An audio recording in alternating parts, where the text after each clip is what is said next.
What is going on, Badger fans? Basketball's got to commit. We got to talk about it. Plus, coaching moves on the football side galore. Let's go.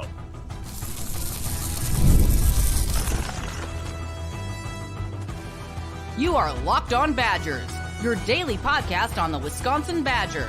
Part of the Locked On Podcast Network, your team every day. Badger fans, what is going on? Welcome to Locked On Podcast Network, Locked On Badgers. Thank you for joining us, your team every single day. Really do appreciate everybody tuning in. Kind of an impromptu live, but we had a basketball commit. We're going to talk about it. Today's episode is brought to you by FanDuel. Make every moment more. FanDuel's hooking up all customers. That means even these two other guys on the screen with a boost or a bonus daily. That's right. There's something for everyone every day, all summer long. Go visit FanDuel.com to get started. And let's play the cannons, because we're going to start with basketball. We have a bunch of coaching football moves to talk about, coaching changes and updates, which I think are great. But fire the recruiting cannons. Another one is headed to Madison on Wisconsin. All right, so Hayden Jones, 6'5", 6'6". I've seen him listed in a couple places. I saw one place at 6'7". I don't think he's 6'7". I'm going to say 6'5" guard out of New Zealand commits to the Badgers. He from New Zealand, obviously that's a connection that has been talked about. Kirk Penny, Greg Gard has talked internationally. Last year played professionally as one of the younger guys on his team. So averaged 3 points per game in that professional league. But it's a league with 30-year-old dudes and 26-year-old dudes and like real men playing. So it is a little hard to parse out those stats. Rajiv, let me kick it to you to start, because I know you watched some of the film today. Thoughts on Hayden Jones? Initial thoughts. This is not the deep dive on Hayden Jones. We're going to get deeper into this, but initial thoughts here. Initial thoughts were I feel like anytime we have any recruit now, I'm looking for one thing first, and can the guy shoot? Because as we've talked about before, as you talked about on your great show with Patrick Herb, it's like when you have 5 shooters on the floor, we play our best basketball. So that's number one. He can shoot. He's a really good passer of the ball, which I thought was really good. I mean, definitely a floor general type. He's a pretty big point guard. I know Robert Sorensen. He's a pretty big point guard, obviously, but he can play the point guard because of the way he moves the ball. His vision is clearly really good. Offensively, not a ton of athleticism in my eyes. I texted these guys when I watched the film today, and I was like, he's a guy that I feel like can be a really great role player for us. He's a guy that's got some upside, but his skill is there. There's no doubt about it. High floor type of a guy, in my opinion, that can be a solid role player. But I will say this about the international thing. I just want to mention this. I think whether or not you agree with the strategy about us going international and whether it's NIL or whatever it is, I just feel like it's a strategy. And I appreciate the fact that there is a strategy to do this, to get talent where a lot of other schools aren't going to get talent. There is a sort of cost effectiveness to it when you talk about NIL, but I just think there's a strategy. Kirk Penny, obviously great Badger, all-time guy, is clearly helping with this. And if we're opening up a pipeline to South Asia, to New Zealand and Australia, you know what? If there's great talent there, I'm all about that, because other people aren't doing it. So I do appreciate the fact that we're making the effort to take this step. And whether or not it's a great strategy, I'm curious to see what Justin thinks about this international strategy. But it is a strategy nonetheless. Yeah, I'll weigh in on that. Honestly, my perspective on international recruiting is that if you're going to go international, you should be getting guys that are better than what you can get in the United States. So for me, the goal is you're looking to find talent that is probably not as easily accessible to other people. So you get an advantage and gain something that's above and beyond what you normally would have access to. I don't like it if we're ending up going over there and getting guys that we would have just got similar talent in the United States, because to me, it's like, what are we really doing here? Like it seems like you're just wasting resources getting a guy that's not really he's not above replacement value, so to speak. So I'm not against it, but I think that you know a lot less about the players that you're getting from in other areas. And I think that that's where some of the concern lies, because we see all these kids play in AAU. They play a ton of games in the US, and some of these guys do play. And we can look at a kid like this who's playing against adults, and it's hard to really get an understanding of what his film means. Now, it's always a plus if he's playing against older guys, but he doesn't necessarily mean that he's playing against the quality of athletes that he may be playing in AAU over here.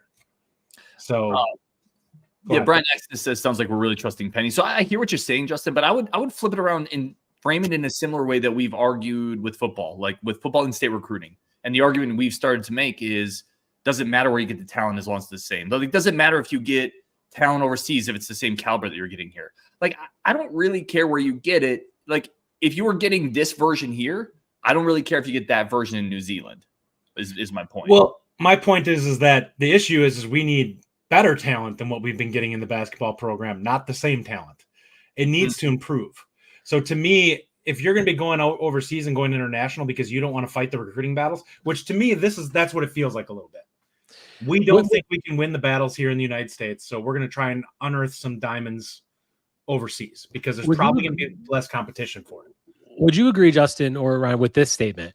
The in general, some of the international guys that we've seen come play here have higher floors than what you might be getting in Wisconsin and state. What do you guys think about that? Because that's kind of just because they've been playing against different kinds of competition and they're not just playing a high school level. I feel like the floor, I'm not saying the upside. I understand that the upside, like this isn't a super high upside guy, but I do think international players have a high floor, which you do need guys like that in your program. So that's why I don't really mind us going international. And I appreciate that there is a strategy in place. I would like to say that, yes, you're correct on that. And that's because normally with the skills academies overseas, they do a better job of actually development with some of the things. However, we did have a big man who came over from the foreign soils to play for Wisconsin who looked like he was going to be really skilled and never saw the floor. Yep. So it's hard to say. Like, you need to see him play, and that's part of it. Like, we need to see. Honestly, we're not going to really know what we have in him till he sets foot in a game here. I would say, though, we've had lots of big men from in the country that haven't panned out either. Like, so I hear you, though. I hear you. I would say this. You know, Maybe it's the person that's selecting the talent. Listen, that's a whole nother conversation and a valid one. Rajiv shakes his head at me. Average 2.8 points per game. He was playing in a professional league as a super young kid. Now, I would throw that back and say he's the fourth youngest player to make their senior national team debut, average 11.6 points per game in their FIBA under 17. And a year ago, if you go back and look at some of his really impressive film in the FIBA under 16 national championship games over in Asia, it was New Zealand, Australia. He put up 31 and 12 as one of the younger, like in a league with his level of talent. So I think what you're getting here is, you hear my dog bark, I apologize. But I think what you're getting here is you're getting a potential big combo guard, which if you look at our roster the last several years, you're looking at 6'2" Brad Davidson, undersized Chucky Hepburn, Kamari McGee, Max Klesmet, 6'2"-ish. It would be really nice to have a 6'5" guard with some ability to get into the paint and find perimeter shooters, find post players. He shows a lot of passing ability in his game, and you couple that with 6'5". I think the upside here, if you want to look at the upside play, it's not an athleticism upside play. It's an upside of a big, almost supersized point guard that can see the floor really well, get in the paint, and be a really premium playmaker. I've also heard some pretty good things from people in the international community. Plays really hard on both ends, good feel for the game. I actually kind of worry a little bit about the shooting. Some of the shooting numbers weren't great, but he's super young, so I think we need to see more there. I like the pickup, and I think because of, and Rajiv made a great point in here, I think because of where he plays, the floor is a little higher because he's playing against grown men. Yeah, I mean, it really, I'll be honest, I have not watched film on him yet. It's something I definitely need to do, and we talked about it before the game before we came live that I wanted to take a look at him. I'll give him the benefit of the doubt.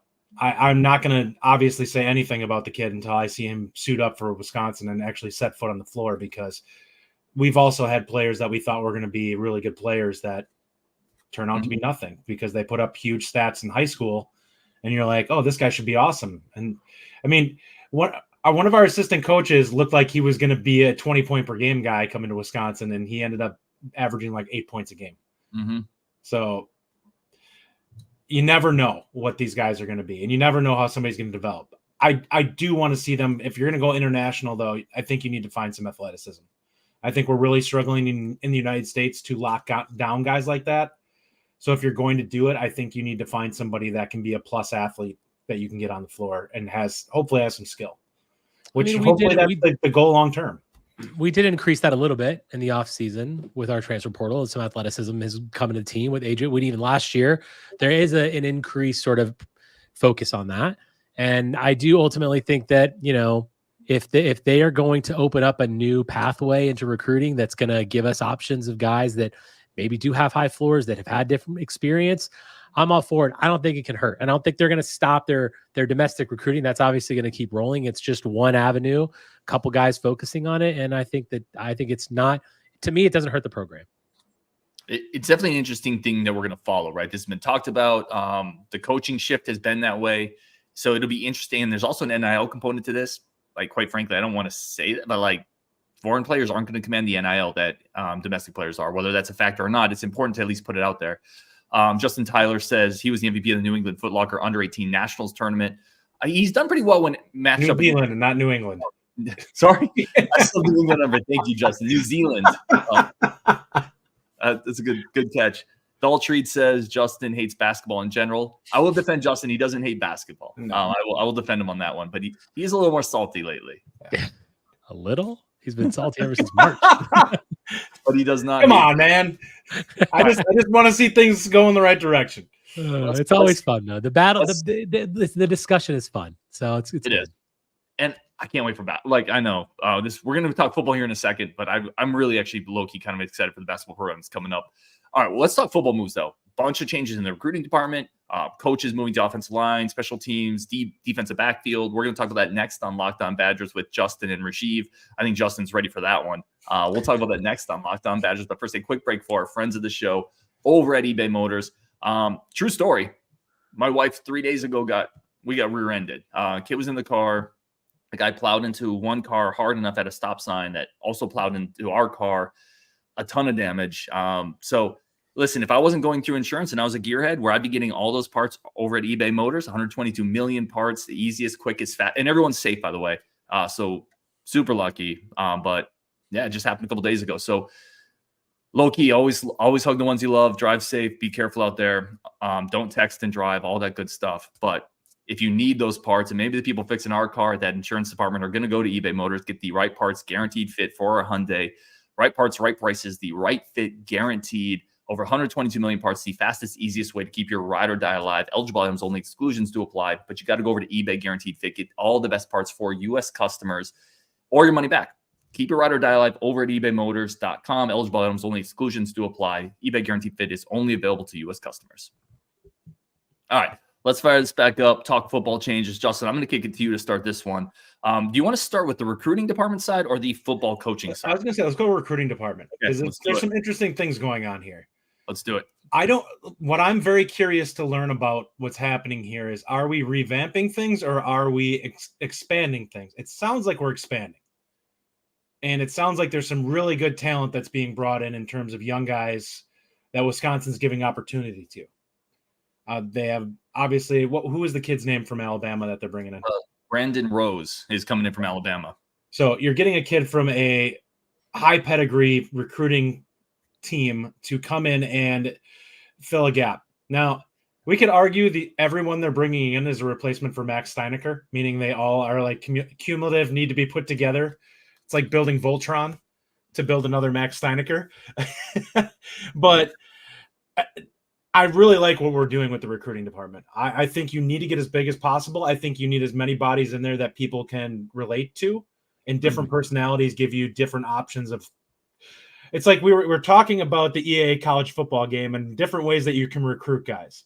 You kind of have that with what's going on here with getting different personalities. The more guys you have that you have opportunity to potentially relate to a kid, the more opportunity you have potentially to make a type of relationship with them that is going to be beyond what they're going to have with another school. I think that what we're doing, Wisconsin's getting ahead of the game here. It's like being like a professional sports team in a way, and you're kind of trying to hand most of the recruiting to an actual staff, and having the staff, the coaches, kind of be a little bit more closers. It feels like, in a way, to me, like they're still going to develop those relationships, but it takes something off of the plate of the coaches a little bit and allows them to focus on coaching more, which is obviously something we'll talk about next. I want to pause there, Rajiv. I want to kick to you, but I want to highlight the changes just in case anybody hasn't been following. So Brandon Rose is coming in from Alabama. They hired him, a 24, 25-year-old. He's been at Alabama for 3 years. So he's been in that Saban regime. Yes. Also had internships with the Bills and the Chiefs. Like for a young kid, Chiefs, Bills, and Bama. That'll do. That'll do. Isaiah Green-May, former Badgers linebacker, a name that a lot of us know, was promoted to assistant director of player personnel. He's been in the organization. He's been promoted. And then personnel assistant Jared Thompson has been promoted to college scouting coordinator. So now everyone's kind of caught up. 3 kind of moves within the department there. And Max Steinecker has been promoted to more of a GM role. So now that we kind of frame that out. So one thing I do want to say before dumping that over, it sounds like Casey Rabach is actually staying on as the scouting director yet too, which is a big deal. I thought he was moving completely to coaching. So that's huge for Wisconsin because I honestly think he's a dude when it comes to finding talent in the offensive line. Like he's exceptional at it. So the first thing I would say is congrats to Max Steinecker. That's great, by the way, into the general manager position. And congrats to all these guys. Like I love promotion from within, and we're going to talk about that obviously, and with Casey Rabach as well. I just feel like Luke, we've talked about it a lot. Luke Fickell's establishing a culture. We have a clear strategy. I always appreciate when my coach of the team that I support has a strategy and has a plan and you're executing to it. Too often in the last few years of the Paul Chryst era, we didn't know what the plan was. And if you don't know what the plan was, you can't execute to it. And I feel like there's been a clear concerted effort to build out the recruiting department, to change the way we recruit, to change the type of people that we're going after, and to elevate people within the program to keep good talent. That's coaching staff, that's recruiting staff, that's all the way down in the athletic department. It's about building the culture that starts here and goes all the way to the very bottom. And that's what today, all the news, this is what this brings up for me. I just love the fact that we're taking a culture that we have a strategy in place. We're building things up. We're staying with the plan.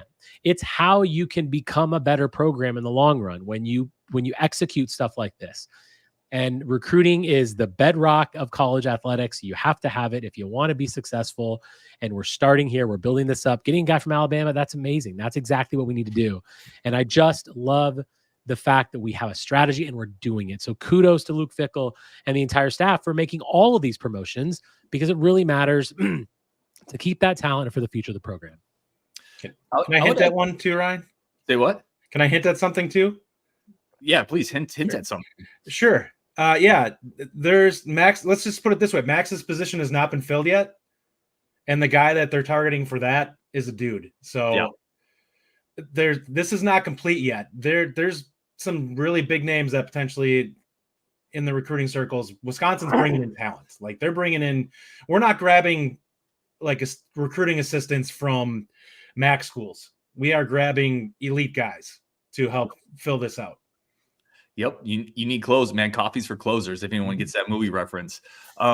Here's where I'd go. Because everything you guys said is perfect. I would go even higher, right? This signals holistic organizational commitment to winning football games. Yep. That's because this requires money. 100%. And resources. And that's not Luke Fickell signing those checks. Now, Luke Fickell can influence money, but that's a holistic thing from the top saying you spend what you got to do. For years, baseball, the Yankees could spend whatever they want in the draft. They could spend whatever they want on. There's certain areas if sports organizations are willing to spend, as my camera just zoomed in, this is a dramatic. There's certain moments where sports organizations, if they want to win, they spend more money, period. You can outspend people in scouting departments. You can expend more resources there if you want a competitive advantage. That's what they've done. And I would argue on that you get more return on your money filling out these recruiting staff positions than you would by paying additional money to. You'll get it backed up, Ryan. Don't worry. That you get more money. You get more return on your investment with the recruiting staff than you do if you would have assistant coaches that you pay that are elite guys. And I think we have really good assistant coaches in terms of recruiters. But I think the amount of money that you pay for somebody who in the industry is considered a top recruiter is you don't get that return on investment in the same way that you potentially could with these guys, where you're paying somebody, say, $150,000 versus an assistant coach that you may have to drop $900K on. And a comparable guy from a coaching standpoint might be $450.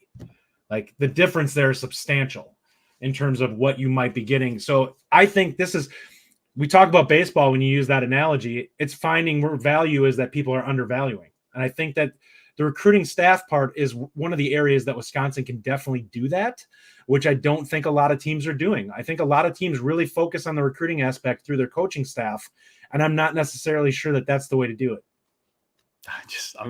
I don't know how to do my camera out, y'all. The comments are electric, by the way. If you want to drop off, we can just keep going and then you can come back in. Good. This is we're gonna roll with this. This is the bonus episode anyway. But like I agree completely with it. Like if you want to win, you have to invest resources. And by the way, this is what all the Notre Dame has done some of this. SEC schools have done some of this. You look at other Big Ten programs, and they're going to have to crap or get up the pot. Like the Iowas, the Purdue's, the Illinois. Like they're going to get left behind, even with the Big Ten money, if they don't do this. This is a necessary. But here's the difference between you have to spend it, but you have to spend it well. Wisconsin has elite people there. They're spending those resources, but they also have elite talent there. You think back to those last years of Paul Chryst, look at that recruiting department and look at what we have now. Compare and contrast. It's night and day. It's not even close. It's crazy. And there's been talk about this kind of like this goes through the ether in the message boards when you start to hear stuff about other programs complaining about how they're not keeping up with Wisconsin. That used to be kind of in our wheelhouse. Wisconsin is pushing all in. Nebraska is starting to push all in on it. Like they're definitely making efforts to kind of join. The teams like Iowa, Minnesota, Illinois, they're kind of falling behind in this situation, and they have to do something to stay with. And they're going to find out real quick how devoted to winning they are. Now, there's a lot of money coming into this league. I think you have to make this type of investment if you're being smart. But we'll see what happens. But this is how Wisconsin puts themselves in the top half of the Big Ten to stay, in my opinion. Minnesota falling behind, man. No, they really believe in that PJ Fleck guy. He apparently is going to be really great. He's going to turn a corner. He's going to be amazing. 3 games under 500 in the Big Ten. How can you fall behind? They are. They're going. Yeah. All right. Let's take a pause there. Come back. Let's talk some of the other football. Unless there's any other last thoughts on this. Isaiah Green-May, obviously former Badger. Justin, to your point, that's another different perspective in that room, though. A person who can sell Wisconsin, who has that athletic background. But I think he hit the ground running. Like he is a new guy this year, and he just got promoted. So obviously it works for him. I think anytime you have a former player, it adds to the way that you can sell because you've been there and done it. But I think you brought it up, Ryan, the way you said it. I think the fact we're investing money in this, I'm not necessarily sure that this happens if they're not so successful the last 2 rounds of recruiting with what they've brought in. And I think they've proven like our concept works. Max and Pat and the other guys that they have underneath them have done an exceptional job of identifying talent and bringing in a really quality couple of classes in a row here. And now they're saying, hey, we have this at this level of resources. Now, if you can give us 50% more, think of how much we can push that even further. That's a great point. Yeah, I really like that point. They did demonstrate proof of concept. Nemesis Swizz says Wisconsin also investing money in basketball. I know we've shifted to football, but these are new roles. Kirk Penny's in a new role. Greg Stiesman is in a new role. Like they've also opened up that area a little bit as well. For Bo Dragon saying Stiesman was a great player. I don't think he's a great player, but he's a good player at Wisconsin. Doesn't mean he can coach. He was with the Spurs. Like I'm going to trust anybody the Spurs bring into the organization as a coach. Popovich knows people. Yep, I would agree there. The best place you can get trained is that place, right? Pretty much. Let's take one more quick break. We're going to come back with some of the shuffling on the football staff, the coaching side itself, and what we think of that. That's coming up next on Locked On Badgers. But first, a quick break for our friends of the show over at FanDuel. Listen, I love sports. Rajiv loves sports. Justin loves sports. I don't know who loves sports the most here. Probably me. It's not a competition, but it's probably what's going on. But listen, FanDuel isn't. I don't know actually who. I think we all are pretty diehard. Yeah. You got to be diehard to do stuff like this. And if you're a diehard, go over to FanDuel.com/lockedon, the number one place for all your sports betting, especially Major League Baseball going on. It is a great place for futures, teasers, parlay spreads, but also futures. Listen, college football's coming up. We know it. Fall camp's about to start. NFL's coming up. Can't wait. All your futures bet over on any of the football action is over at FanDuel.com as well. Fast, easy, simple to use, quick payouts if you hit. I usually don't, but there are those that are much better at gambling than I am. If you do, again, please do it responsibly over at FanDuel.com/LockedOn, the official sports betting partner of the Locked On Network and of Major League Baseball. All right, y'all, let's talk the on-field coaching moves. I'll set the stage, and Rajiv, I'll kick it over to you.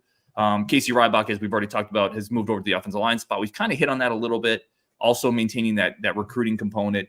But two other football kind of coaching moves here. Jack Cooper, who was on the staff, is going on to be an assistant secondary coach. He got promoted into that role. And then Eric Reisbeck, who has also been associated with the staff, is coming on board as the assistant special teams coach. Previous experience at Penn State. He's been doing it for a long time. Rajiv, thoughts?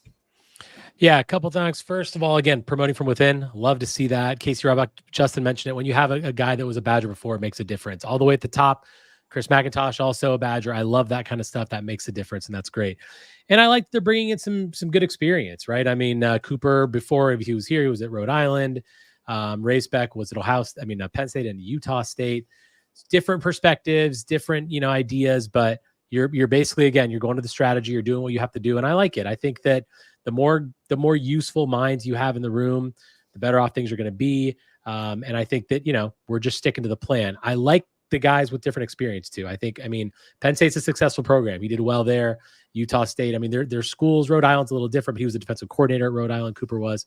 And I just think that, you're bringing that experience in, and you're adding more bodies to the room and more people that can affect the game. And yeah, I'm overall really pleased with it. And I love promotion from within. That is such a big thing that we did not do enough before. So I want to follow this up, and we just discussed it with what we were talking about on the recruiting side. I think that this is a complete investment in proving that you want to compete, because just because they open up the opportunity to add additional coaches does not mean Wisconsin had to do anything about it. In fact, I don't know how many teams in the Big Ten have actually taken that and run with it. And we're seeing them put their money where their mouth is and say, we're going to get secondary coaching positions that we're going to add on.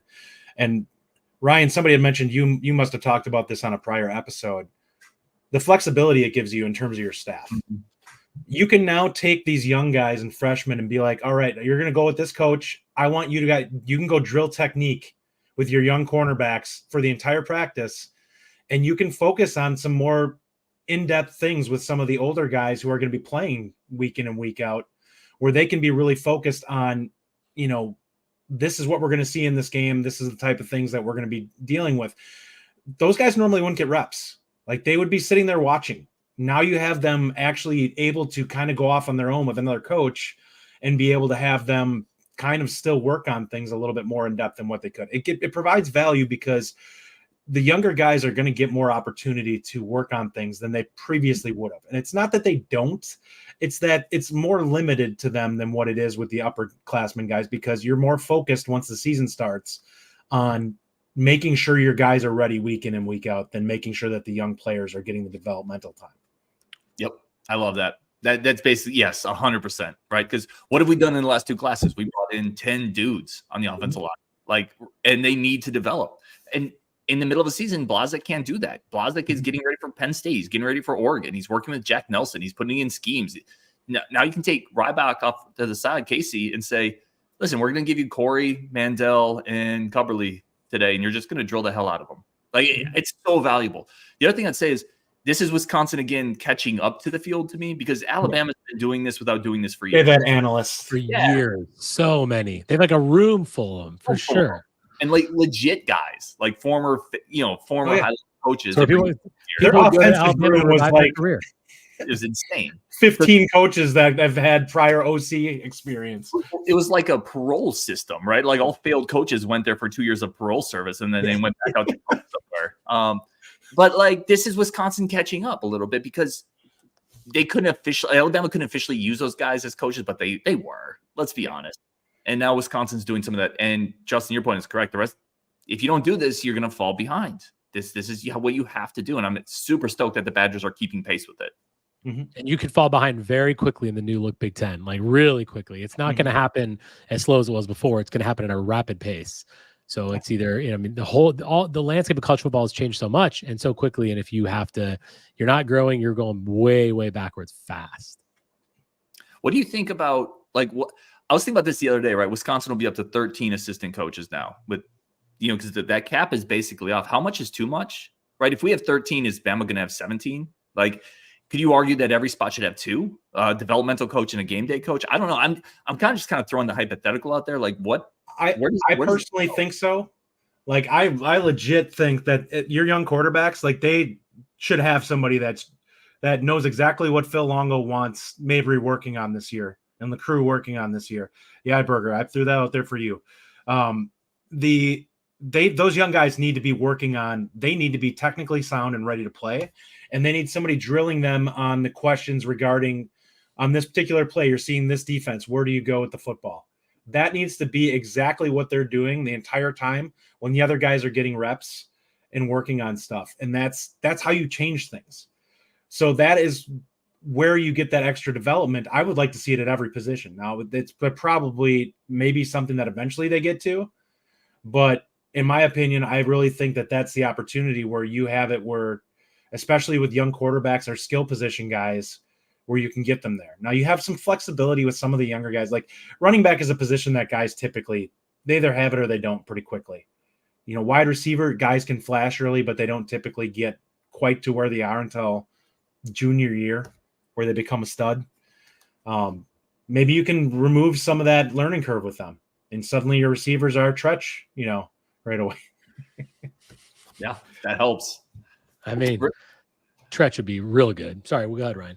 Yeah, I was just going to ask you, Rajiv, like, what do you think the ceiling of this is? Is it 20 coaches? I mean, where does it stop helping and becomes too many in the kitchen? So for me, it really is so situational. It's based on the room. It's based on the coach that's in there. It's based on how good of a leader that particular coach is, how much time they can really devote to development. But I actually agree with Justin. Ideally, it's 2 per position because you can really focus on that. But I mean, and whether or not there's too many in the room all comes down to leadership and how from the head coach down to Tressel and Longo down to the position coaches. It's about it's all about that leadership. And if you have too many cooks in the kitchen, it can get a little muddled, but that's where those leaders have to step in and figure out how to run that program and develop that strategy.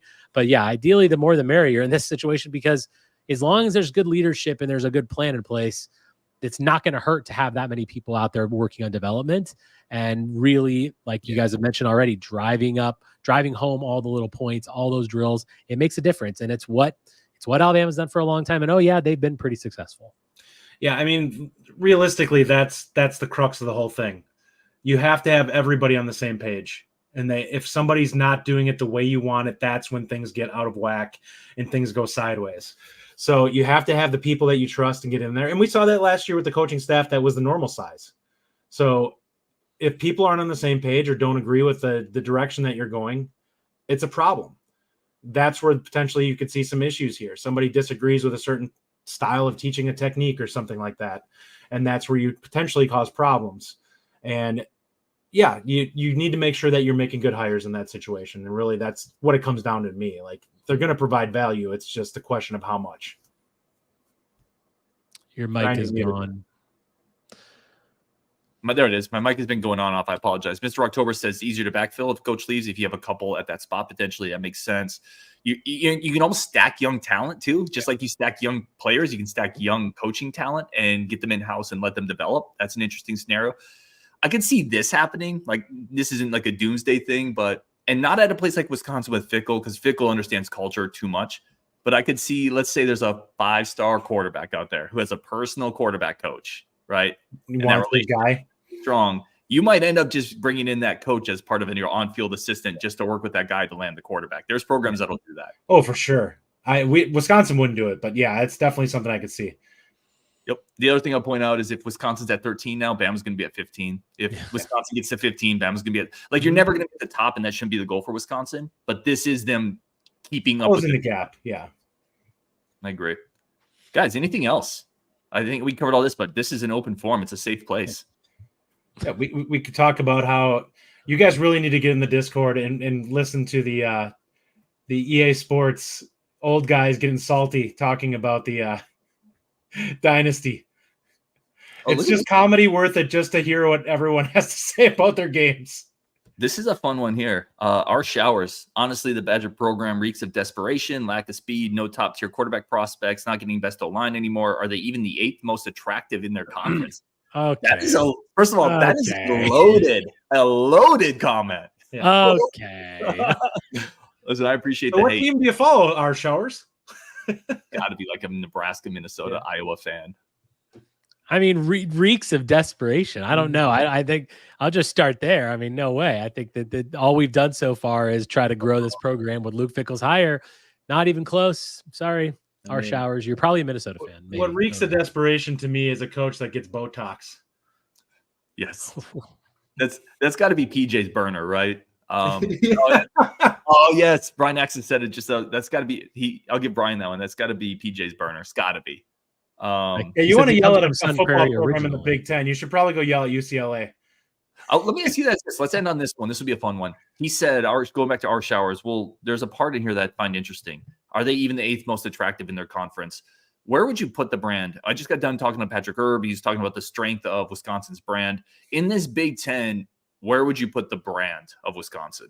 I mean, I still think there's, I mean, at this point, you obviously have the Ohio State, Michigan, you got the Oregon, you got, frankly, Penn State's brand is USC probably a little bit higher. USC. So I'm saying 6 for Wisconsin probably. As far as overall brand. Somewhere in there. Would you put us ahead of Nebraska, or do you think that Nebraska is national? Yes. I'm not arguing that from a program standpoint. I'm arguing brand. But brand is built on success. I agree. And look at the Wisconsin basketball and football programs. You were having a discussion with Patrick. Great interview, by the way. If you haven't listened to that, guys, check out Ryan's show with Patrick Herb. It was fantastic. Yeah, I mean, that's what builds a brand. So Nebraska, they used to be a bigger brand than us. They're not anymore. Yeah, I wouldn't argue that necessarily. I mean, I think they've had a prolonged enough period of being down that it's probably hurt them to the point of I think they've been relegated to the also ran category. I think 6 is tough for us just because we've been incredibly consistent. But what would you put in there before us? I feel like listen, this is so there's 2 Washington? There's 3. There's 3 I would consider, and I'm curious if you guys would be with me on any of this. I would say Washington literally just went to the playoffs last year. Like I understand that's recency bias. They went to the national, and they have a national title within the last 30 years. Yeah, and they're literally coming off a national title game appearance. I'd probably put that brand above Wisconsin right now. I would consider Nebraska just because they have more. I think nationally they've obviously. I don't know. Their basketball team is atrocious. I would consider Nebraska, and I would consider Iowa just for the sustained football success they've had. I don't think Iowa's there. I don't think Iowa is either. I just said I would put Wisconsin above Iowa, but I would have Washington above Wisconsin. I think recruiting proves that one in itself. They just the doors aren't open for them the same way they are for Wisconsin. Yeah. I mean, I think it's from pushing back a little bit on Washington. I think it's just a little recency bias. I mean, yes, they're great. They're right there. They obviously just where they were. Now they're probably going to fall down pretty quick and pretty hard, especially coming into our conference. And I think that overall, when you look at the entire athletic program, you're looking at just football. Yes, recently, yes. But I think Wisconsin, when you talk about a team that has had our level of wins in the last 20 years, there was a time where we had that it was like top 5 in wins in the last 5 or 10 years or whatever that stat was. Washington's not in there. There's a lot of schools not in there that are in this conference. And I think that is really sustained success. You look at our bowl streak, you look at our NCAA tournament record as far as getting into that from basketball. It's hard when you put pen to paper and our alumni base and how stretched Ed is across the country. I still think that all those 3 teams you mentioned, I would still put us ahead of them. Yeah. I mean, I would definitely say Washington's been more boom or bust. They just, you could say their highs are higher, their lows are lower. Yeah. I think you could have said that about Oregon until probably 5 years ago, something like that. And then Phil Knight started. Yeah. I mean, they were really good, but their highs were effectively minus their national title game in 2011. Were basically Wisconsin. They were a Rose Bowl team, and they were effectively a team that just never could get over the hump. I think that's all fair. Yeah, I think Wisconsin right in that 6th spot is pretty fair. 5, 6, 7 spot. I think that's the tier, right? They're right on the cusp, and I think we'd all agree there. Anyway, guys, like happy Thursday. We got a commitment. Justin loves talking basketball, a bunch of coaching moves. Appreciate everybody tuning in. Bo Dragon is still not super optimistic about basketball season coming up. We're gonna keep talking about it either way. Go check these guys out both on their Twitter accounts if you haven't done it, or over at the Bucky Report. Guys, any last thoughts here? I still love that every live show we do, the number of fire guards that just pop up in the in the chat. I mean, it's like you got a couple guys, you got Justin. All these is like this little crew of they love their fire guard. I'm not leading anybody. They may follow, but I'm not leading anybody. I have my own perspective. And then L Mills just forgot about basketball. Said, I forgot about b-ball. Yeah, I get it. All right, on Wisconsin, Daltrey, guard forever. Let's go, Daltrey. Bringing a little optimism here. We will talk tomorrow. A great interview with Logan Powell's mom about why Wisconsin, some of the culture fits there, what made Wisconsin different. That's going to be a fun one. We'll end with Nemesis saying, hire Justin. I don't know what role. Yeah. We'll let Justin. Comedy relief. They're going to make me the Tommy boy of the athletic department. On Wisconsin, we'll talk tomorrow. Let's go.